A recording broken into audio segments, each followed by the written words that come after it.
আরো জোরে বলুন সুবহানাল্লাহ। তখন জিবরাইল ডাক দিয়া বলবে ইশফা তুশাফা, ওগো আল্লাহর পয়গম্বর, আপনি আপনার উম্মতের জন্য আজকে সুপারিশ করেন, আপনার সুপারিশগুলো আল্লাহ তাআলা কবুল করবে।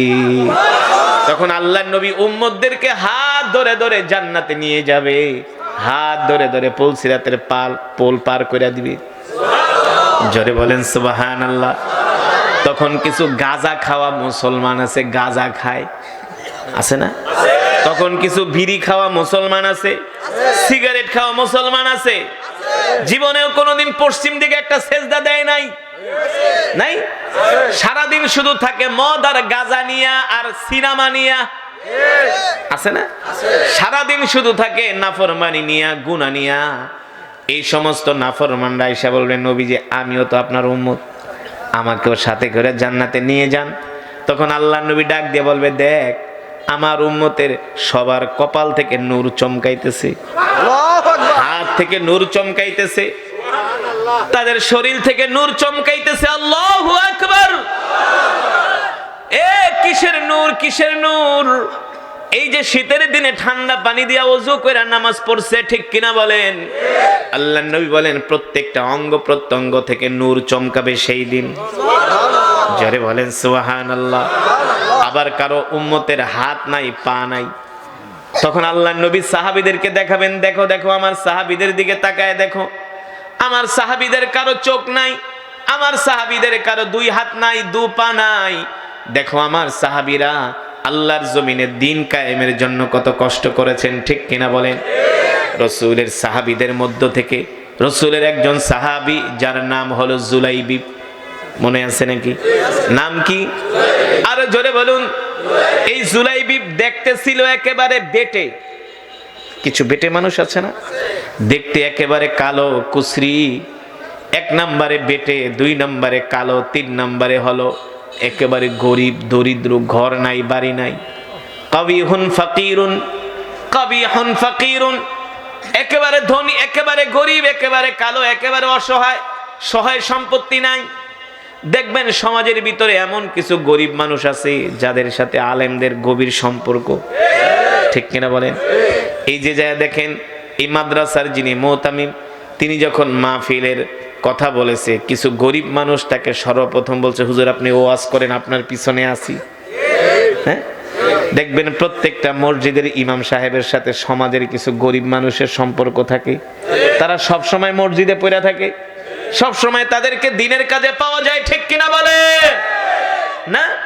ঠিক রাসূলের এই সাহাবী জুলাইবিব একেবারে গরিব, একেবারে নিঃস্ব, টাকা পয়সা নাই, ঘর বাড়ি নাই। কেমন গরিব জানেননি? আপনাদের এই জুলাইবিবের মতো এমন গরিব এই পৃথিবীর জমিনে নাই। জুলাইবিব যে পানি খাবে, পানি খাওয়ার পর্যন্ত গ্লাস নাই। জুলাইবিবের পানি পিপাসা লাগলে হাতের তালুতে নিয়ে পানি খায়, একটা গ্লাসও নাই তার ঘরে। জুলাইবিব যে ঘুমাবে তার ঘরে একটা বালিশও নাই। জুলাইবিবের ঘুম ধরলে তিনি একটা পাথর এনে মসজিদের সিঁড়ির মধ্যে পাথর মাথার নিচে দিয়ে ঘুমায় থাকে। জুলাইবিবের কোনো ঘর নাই, বাড়ি নাই, সব সময় আল্লাহ নবীর মজমায় পড়ে থাকেন, সব সময় আল্লাহ নবীর দরবারে পড়ে থাকেন। এই কারণে বুখারীর বর্ণনায় আসছে জান্নাতের ভিতরে সর্বপ্রথম গরিব মানুষ যাবে। কারা যাবে? একেবারে গরিব, অসহায়। ওই গরিব আবার না যেটা রিক্সা চালায় আর সারাদিন বিড়ি টানে, ওই গরিব আবার জান্নাতে কিন্তু এত সহজে যাবে না, বুঝেন নাই? আছে না কিছু গরিব সারাদিন রিক্সা চালায় আর বিড়ি টানে, আর চায়ের দোকানে বৈশা দাঁত বেটকে বেটকে বাংলা সিনেমা দেখে আর চা খায়। এই গরিব না, এই গরিব না। রিক্সাও চালায়, আজান দিলে রিক্সাটা মসজিদের সামনে তালা মাইরা মসজিদে ঢুকা যায়, চা বিক্রি করে, চা আজান দিলে মসজিদের ভিতরে কেতলি নিয়ে ঢুকে আগে নামাজ আদায় করে, ঠিক কিনা বলে? এমন কর্মচারী, এমন শ্রমিক কোনদিন নামাজ কাজা করে না, ঠিক কিনা বলেন? যা বেতন পায় হালাল টাকা দিয়ে এই পরিবারকে চালায়। মাসের 15-20 দিন ভালো মতো চলে, 20 দিন পরে আর বাজার চলে না, ডাইল আর আলু ভর্তা খায়।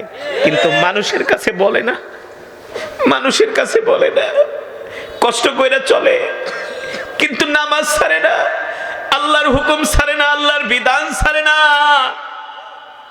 আল্লাহর নবী বলেন অসহায় জান্নাতে যাবে, অসহায় গরিব দুর্বল মানুষগুলো সবার আগে জান্নাতে যাবে।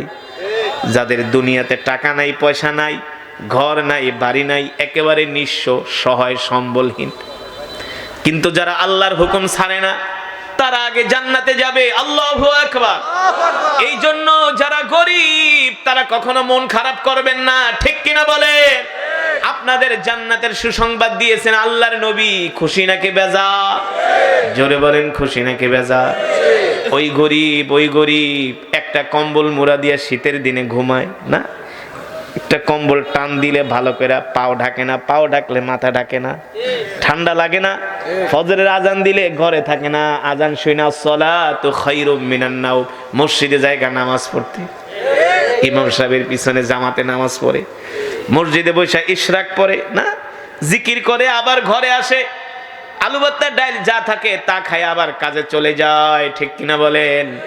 আর যারা বড় লোক তারা 3-4টা কম্বল মুড়া দিয়া ঘুমায়, সকাল 10টা বাজে ওইটা বিড়ি টানতে টানতে বাথরুমে যায়, ঠিক কিনা বলেন? কথা বাস্তব নাকি অবাস্তব? সত্য নাকি মিথ্যা? রাসূলের সাহাবী জুলাইবিব গরিব মানুষ, সব সময় নবীজির কাছে পড়ে থাকে, নবীজির ছাড়া কোথাও যায় না। আল্লাহর নবীর মজমার ভিতরে জুলাইবিব থাকে প্রথম কাতারে, জুলাইবিব থাকে প্রথম কাতারে, জুলাইবিব থাকে প্রথম কাতারে। আমি একটা মসজিদে 9 বছর নামাজ পড়াইছি রহিম মেটালে, সেখানে অনেক শ্রমিক ভাইয়েরা ছিলেন। তেজগাঁও, বুঝলেন না? কোথায়? নাবিস্কো, তেজগাঁও, ওটা ইন্ডাস্ট্রিয়াল এলাকা। তো অনেক শ্রমিক ভাইরা আসছিল, সেই উত্তরবঙ্গ থেকে আসছে। জিজ্ঞেস করতাম বেতন পান কত? ওই আমলে কয় হুজুর 5,000 টাকা বেতন পাই, 7,000 টাকা বেতন পাই। সব সময় মসজিদে পড়ে থাকতো।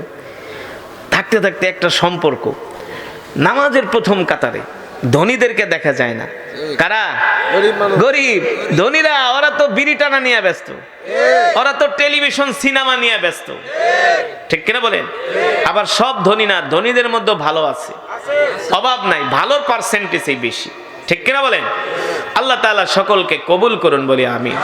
যেটা বলছিলাম, জুলাইবিব আল্লাহ নবীর মজমায় আসে প্রতিদিন। নবীজিও জুলাইবিবকে ভালোবাসে, জানে জুলাইবিব গরিব মানুষ, থাকার ঘর নাই, বাড়ি নাই, কেউ দিলে খায়, জুলাইবিব না দিলে না খেয়ে থাকে। আল্লাহ নবী দিলে খায়, না দিলে জুলাইবিব না খায়া থাকে।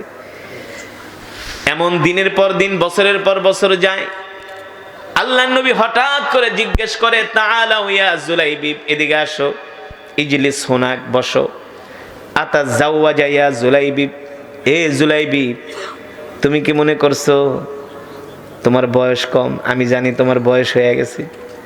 মানুষ বয়স হইলে কি করে? মাশাআল্লাহ, বয়স হইলে কি করে? জোরে বলেন, কি করে? জুলাইবিবের মাও নাই, বাবাও নাই, পরিবার নাই, কেউ নাই।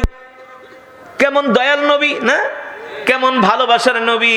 দেখেন, সাহাবীদের বিয়ের বয়স হয়ে গেছে, এই খবরটাও আল্লাহর নবী রাখতেন। বিশ্বাস করেন, কলিজার টুকরা নবী যদি বেঁচে থাকতেন, কলিজার টুকরা নবী যদি বেঁচে থাকতেন, ভালোবাসার নবী যদি বেঁচে থাকতেন, ফিলিস্তিনে একটা মুসলমানের গায়ে ইহুদিরা হাত দিতে পারতো না। আল্লাহর নবী বরদাস্ত করতেন না। এই কারণেই তো নবী ইন্তেকালের আগে শুধু কাঁদতেন আর বলতেন, আমার ইন্তেকালের পরে আমার এতিম উম্মতগুলোর কি হবে? আল্লাহর নবী এমন নবী, দয়ার নবী, মায়ার নবী, রাহমাতুল লিল আলামিন, উম্মতের কান্ডারি, উম্মতের দয়ার সাগর নবী। আল্লাহ তাআলা যেই নবী সম্বন্ধে বলেছেন, ওয়ামা আরসালনাকা ইল্লা রাহমাতাল লিল আলামিন, আমি আল্লাহ তোমাদের জন্য এমন একজন নবী পাঠাইছি যেই নবী কিনা তোমাদের জন্য রহমত। সুবহানাল্লাহ বলে, যেই নবী কিনা তোমাদের জন্য বরকত, যেই নবী কিনা নিজে না খেয়ে উম্মতকে খাওয়ায়, যেই নবী কিনা না খায়া সাহাবীদেরকে খাওয়ায়। আল্লাহু আকবার। ওই নবী একজন গরিব সাহাবী বিয়ে করবে, বয়স হয়ে গেছে, সেই খবরও নবীর কাছে আছে। আল্লাহ নবী ডাক দিয়া বলে, জুলাইবি তোমার তো বিয়ে করার বয়স হয়েছে, তোমার কি বিয়ে করতে মন চায় না? আল্লাহ নবী বলেন, এই কথা বলার পরে জুলাইবি চুপ করে আছে, কথা বলে না। আবার দ্বিতীয়বার জিজ্ঞেস করে, কথা বলে না। তৃতীয়বার জিজ্ঞেস করে, কথা বলে না। চুপ করে থাকা মানে হলো সম্মতির লক্ষণ। জুলাইবিবের বিয়ে করতে মন চায়। এবার জুলাইবিব বলে, গো আল্লাহর নবী, আমি গরিব মানুষ, আমার টাকা নাই, পয়সা নাই, অর্থ নাই, বিত্ত নাই, আমাকে কে বিয়ে করবে? কে আমার কাছে তার কন্যাকে বিয়ে দিবে? আল্লাহর নবী বলে, জুলাইবিব তুমি বলো তোমার বিয়ে করতে মন চায় কিনা?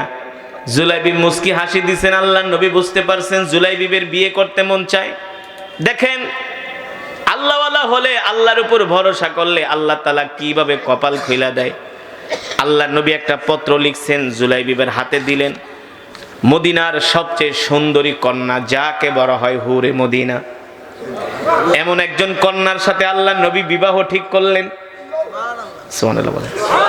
যেই কন্যার বাবা হলো মদিনার মিলিনিয়ার সাহাবী আবু আইয়ুব আনসারী রাদিয়াল্লাহু তাআলা আনহুর কন্যার সাথে আল্লাহর নবী বিবাহর প্রস্তাব দিলেন।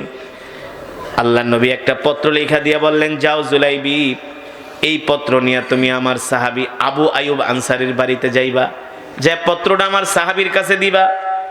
এবার জুলাইবি রাদিয়াল্লাহু তাআলা আনহু পত্র নিয়ে এক দৌড় শুরু করলেন। জুলাইবিবের দোস্তরা জিগায়, জুলাইবি কই যাও? কই বিয়ে করতে যাইতেছি। বিয়ে করার কথা বললে কে না খুশি হয়, ঠিক কিনা বলেন? জুলাইবিব বলে, বিয়ে করতে যাইতেছি। মানুষ টিটকারি মানে, কাইল্লা তোর কাছে কে বিয়ে দিব? তোর ঘর নাই, বাড়ি নাই, বেটা জানোস মদিনার সবচেয়ে সুন্দরী কন্যার সাথে আমার বিবাহ ঠিক হয়েছে। কে প্রস্তাব দিছে? আল্লাহর নবী। তাহলে কাম হইছে, যা, তোর কপাল খুইলা গেছে। সুবহানাল্লাহ বলে। এবার জুলাইবি পত্র নিয়া সাহাবী আবু আইয়ুব আনসারীর বাড়ির দরজার সামনে দাঁড়ায় বলে, ইফতাহিল বাব, দরজা খোলো, দরজা খোলো।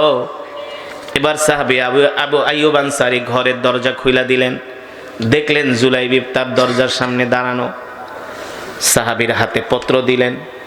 এবার সাহাবী আবু আইয়ুব আনসারী পত্রটা হাতে নিয়া পত্র পড়ে আর পাত্রর দিকে তাকায়।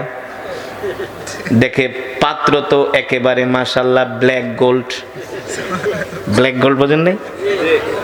দেখতে যেমন কালো, না কালো সোনা, ব্ল্যাক গোল্ড, দেখতে যেমন কালো। সাহাবে আবু আইয়ুব আনসারীকে, আমি তো তোমাকে চিনি, তোমার তো ঘরও নাই, বাড়িও নাই, টাকাও নাই, পয়সাও নাই, কিছুই নাই, শুধু 4 হাত পাও আছে, তোমার আর কিছুই নাই। আপনারাই বলেন, এমন নিঃস্ব ছেলের কাছে কোন বেড়ায় মেয়ে বিয়ে দিতে চাইবে? আর মেয়ে হলো মদিনার সবচেয়ে সুন্দরী কন্যা, কিন্তু কপালে থাকলে ফিরায় কে? হ্যাঁ, এলাকার ভিতরে কিছু যুবক আছে, দেখবেন খালি মেয়েদেরকে এখানে জ্বালায়, ওইখানে জ্বালায়, না পরে এমন জায়গায় বিয়া কইরা কপাল থাবড়ায়। আর কিছু যুবক আছে কোনোদিন নাফরমানি করে না, গুনাহ করে না, আল্লাহ একটা জায়গা মতো নিয়ে ফালায়। পরে এই যে যেটা ফষ্টি নষ্টি করে, দোস্ত তুই তো কাম করে হালাইছস, ঠিক কিনা বলেন? দেওয়ার মালিক কি? আল্লাহর কোরআন বলছে, আমি বলি না, আল খাবিসাতু লিল খাবিসিনা ওয়াল খাবিসুনা লিল খাবিসাত ওয়াত-তাইয়িবুনা লিত-তাইয়িবিনা ওয়াত-তাইয়িবুনা লিত-তাইয়িবাত। আল্লাহর কোরআন বলতেছে, খবিস পুরুষদের জন্য খবিস নারী, আর চরিত্রবান পুরুষের জন্য চরিত্রবান নারী। দেখবেন যেই ছেলে বিয়ে করার আগে 10-20টা সম্পর্ক করে, ওর ওই যে মেয়েকে বিয়ে করে ওইও একই টাইপের। হ্যাঁ, তুমি ইনটেক না, তুমি ইনটেক মেয়ে কোনোদিন পাবাও না। তুমি তোমার চরিত্র নষ্ট করে যদি বলো আমি ইনটেক মেয়ে চাই, একেবারে খাঁটি মেয়ে চাই, এটা তোমার কপালে জুটবে না। কারণ আল্লাহ বলছে, খবিস পুরুষের জন্য খবিস নারী, আর খবিস নারীর জন্য খবিস পুরুষ। উত্তম পুরুষের জন্য উত্তম নারী, উত্তম নারীর জন্য উত্তম পুরুষ, ঠিক কিনা বলে? এই কারণে যুবক, বিয়ের আগে চরিত্রটা নষ্ট করবা না।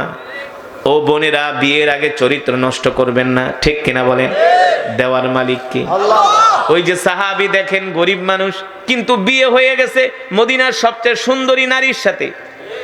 হ্যাঁ, এবার সাহাবী আবু আইয়ুব আনসারী পত্র নিয়া পত্র পড়ে আর পাত্রর দিকে তাকায়, মিলাইতে পারে না। এবার ঘরে গেছে, মন খারাপ, তার কন্যা ডাক দিছে, আব্বা এদিকে আসেন। ইয়া আবি, বাবা এদিকে আসেন। কি চিন্তা করেন, কি টেনশনে পড়ে গেছেন নাকি? কয় মা রে দেখ, তোর বিয়ার প্রস্তাব নিয়ে আল্লাহর নবী পাঠাইছি, তো বিয়ের প্রস্তাব যদি আল্লাহর নবী নিয়ে পাঠায়, আপনি দেরি করেন কেন? তাড়াতাড়ি আমাকে বিয়ে দিয়ে দেন। সাহাবী বলে বিয়ে তো দিয়েই দিমু, কিন্তু কথা হলো যুবক তো দেখতে ব্ল্যাক গোল্ড, একেবারে কালো, একেবারে খাটো। হুয়া ফকিরুন জিদ্দান হুয়া কবিহুন, কালো, ফকির, গরিব, ঘর নাই, বাড়ি নাই, টাকা নাই, পয়সা নাই। এইদিকে সে ঘরের ভিতরে পরামর্শ করতে করতে যুবক দাঁড়াইতে দাঁড়াইতে মন খারাপ করে মনে হয় বিয়া দিব না, বাড়ির দিকে দৌড় শুরু করছে মন খারাপ কইরা। এইদিকে তার কন্যা বলে আব্বা জান, আপনি কি জানেন এই যুবকের ঘর নাই, বাড়ি নাই, তাতে কি হয়েছে? দেখতে কালো। এই যুবকের সাথে দুনিয়ার কোন সাধারণ মানুষ বিয়ের প্রস্তাব দেয় নাই, এই যুবকের সাথে আমার বিয়ের প্রস্তাব দিয়েছেন রহমাতুল লিল আলামিন। এই প্রস্তাব বাবা ফিরিয়ে দিবেন না, তাড়াতাড়ি যুবককে ডাক দেন। আল্লাহু আকবার। এবার যুবককে ডাক দিছে। সাহাবী আবু আইয়ুব আনসারীর কন্যা বলে বাবা, এই যুবককে শুধু আমি বিয়েই করব না, এই যুবকের খেদমত করতে করতে আমি আমার জীবনটারে কোরবানি করে দিব। জোরে বলেন সুবহানাল্লাহ। কপালে থাকলে ফিরায় কে? না, নসিবে থাকলে কেউ ফিরাইতে পারে নাকি? আরে আল্লাহ যদি আপনার কপালে রাখে, দুনিয়ার সারা পৃথিবীর মানুষ ষড়যন্ত্র করেও আপনার কোনো ক্ষতি করতে পারবে না, ঠিক কিনা বলে? ওই সাহাবী জুলাইবি মনের কষ্টে বাড়ির দিকে রওনা শুরু করছে। আর সাহাবী আবু আইয়ুব আনসারী ডাক, এই যুবক তাল, আসো আসো। কি হইছে, যাও কে? মন খারাপ? এতক্ষণ দাঁড়ায় রইছি, কোনো রেসপন্স নাই, পাত্তাই দেন না। মনে করছি বিয়ে দিবেন না, বিয়ে দিব না মানে যাও, তোমার সাথে আমার কন্যার বিয়ে হবে, তুমি আমার জামাই হবা, বিয়ের আয়োজন করো। আল্লাহু আকবার। এবার যুবকের খুশি কারে কয়? দৌড় দিয়ে আল্লাহর নবীর বাড়িতে গেছে।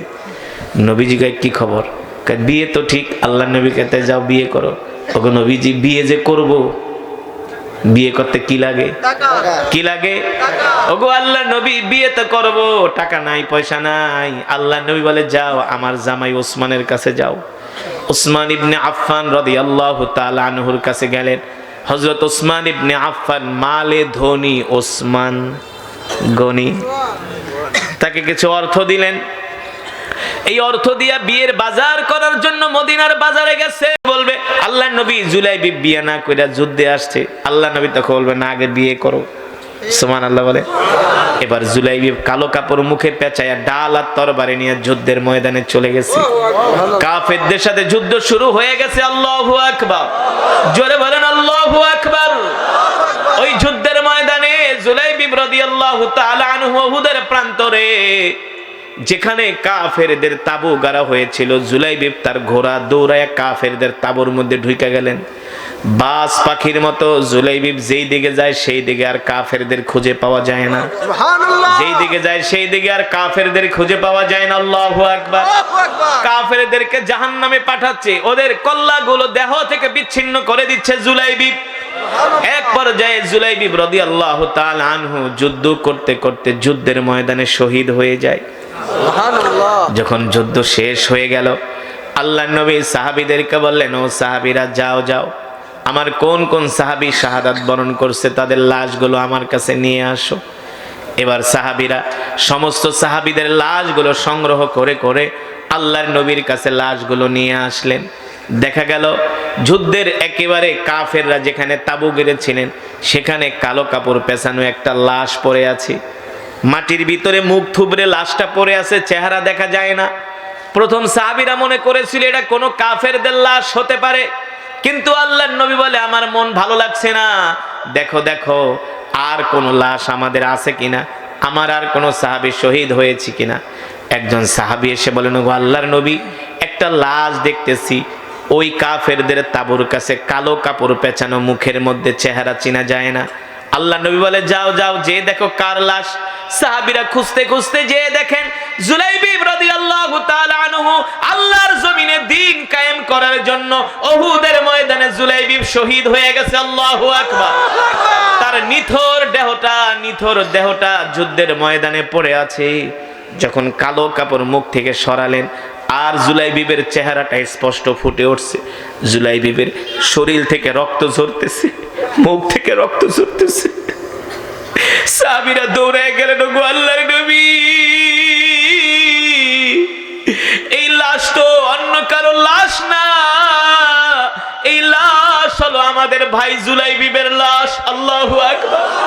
আল্লাহর নবী কান্না কইরা দিলেন আর বলেন, হায় রে, আহারে, আমি আমার জুলাইবিবকে পাঠাইছিলাম বিয়ে করার জন্য, আমার জুলাইবিব আমার মহব্বতে বিয়ে করে নাই, বিয়ে না করে আমার জুলাইবিব যুদ্ধের ময়দানে চলে আসছে। আল্লাহু আকবার। যাও যাও, আমার জুলাইবিবের লাশটা আমার কাছে নিয়ে আসো। এবার আল্লাহর নবীর কাছে জুলাইবিবের লাশ আনা হলো।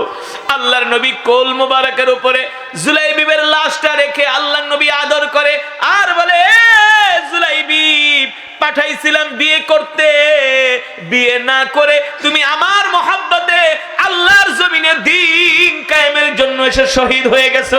আল্লাহু আকবার।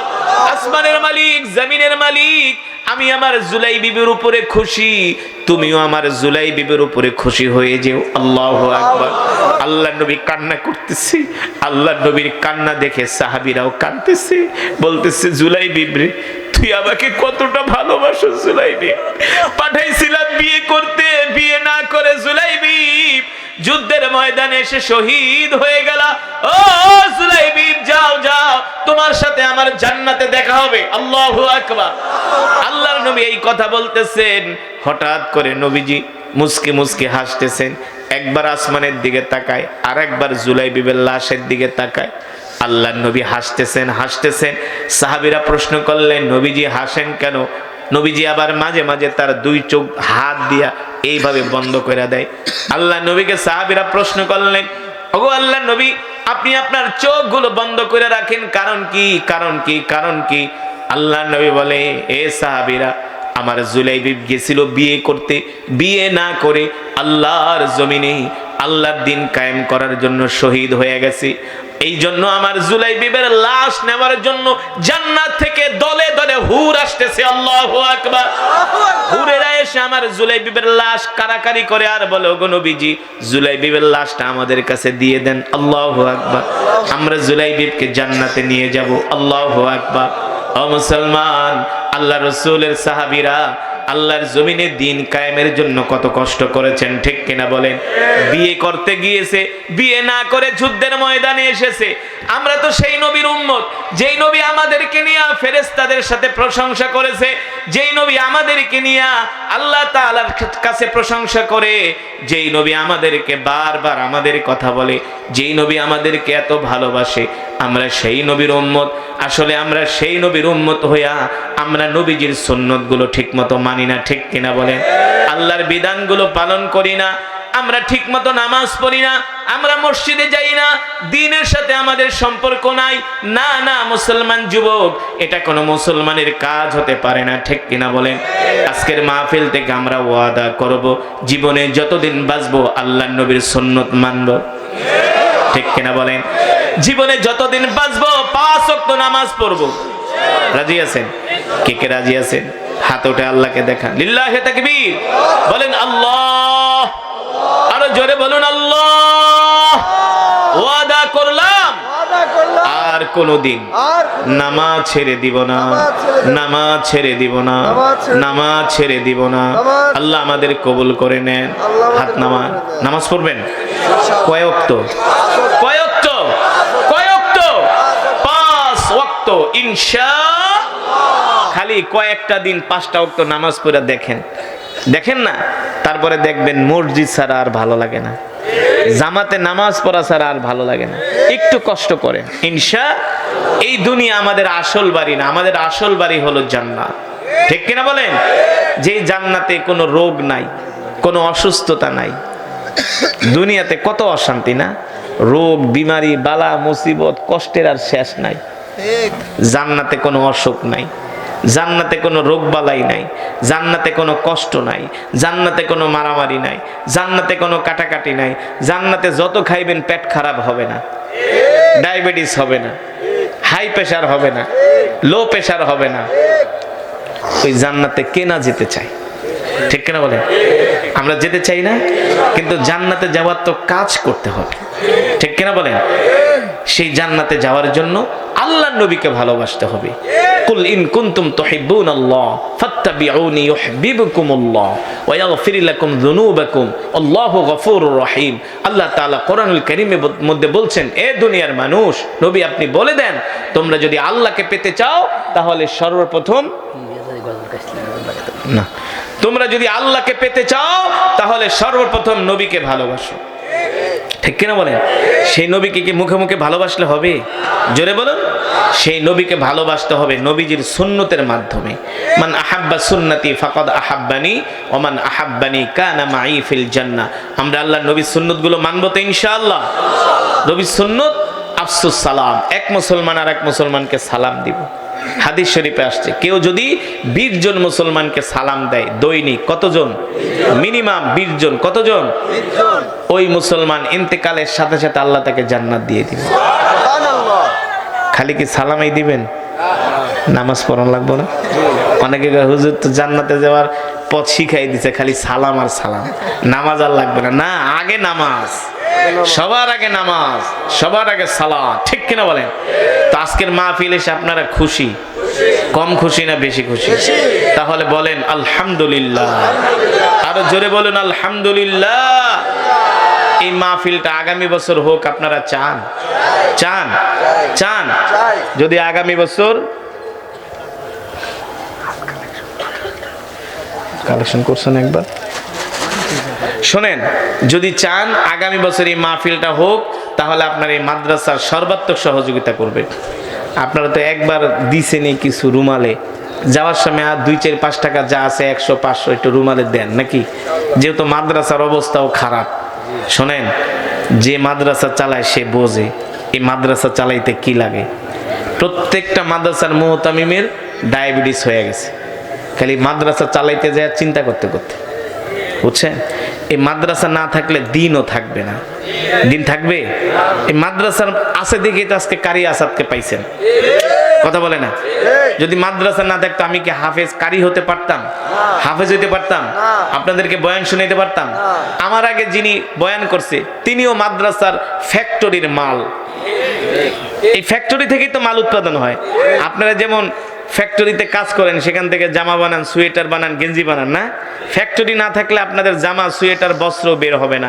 মাদ্রাসা না থাকলেও আলেম ওলামা বের হবে না। এই মাদ্রাসার দরকার আছে কি আছে না?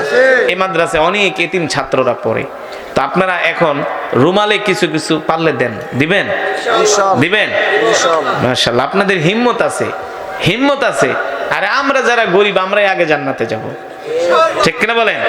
ইনশাআল্লাহ আমাদের সাথে বড় লোকরাও যাবে ইনশাআল্লাহ। আল্লাহ তাআলা কবুল করুন। তাহলে একটা রুমাল, কয়েকটা রুমাল নিয়ে একটু দাঁড়ায় যান, একটু খেদমত করেন। করেন না? গজল আমি গাই না, গজল গাওয়ার দিন শেষ। ওটি গাইছি 20 বছর আগে। না না, গজল টজল গাবো না, সময় নেই। রাত 12টা বাজে, 10টায় বয়ান করার কথা। এই রুমাল নিয়ে যান। আরে 10 মিনিট মোনাজাত দিতে 10 মিনিট লাগবো না? এই মাইক দিয়ে কোনো আজান, কে আজানের কথা কে বলে? আজান যে মৌলবিদ্যায় হইলো ফটকা। আমার কি আবার আজান দেওয়া লাগে নাকি? আমি আজান দিলে বাংলাদেশের সবার চেয়ে ভালো আজান দিতে পারি, কিন্তু ওয়াক্ত ছাড়া আজান দেওয়া হারাম। কেন আপনি ওয়াক্ত ছাড়া আজান দিবেন? আপনার যদি ছেলে মেয়ে হয় তাইলে দিতে পারেন। ওয়াক্ত ছাড়া কোনো আজান হবে না। আজান হবে 5 ওয়াক্ত নামাজে। যে বক্তারা আজান দেয় ওরা হইলো ভাইরাল হওয়ার জন্য আজান দেয়, যাতে মানুষ দাওয়াত ঠাওয়াত দেয় বেশি করে, বুঝেন নাই? তো এমনি তো দাওয়াত নিয়ে কুলাইতে পারি না। এই বসেন, রুমালে দেন, যে যা পারেন পকেটে হাত দেন। পকেটে এই যে রুমাল যাচ্ছে, পকেটে হাত দেন, পকেটে হাত দেন, যে যা পারেন রুমালে দেন, রুমালে দেন। একটা গজল আমার সাথে সকলেই গান একসাথে, রাজি আছেন? হ্যাঁ। মনে বড় আশা ছিল যাব মদিনায়, সবাই মনে বড় আশা ছিল যাব মদিনায়, সালাম আমি করব গিয়ে, সালাম আমি করব গিয়ে,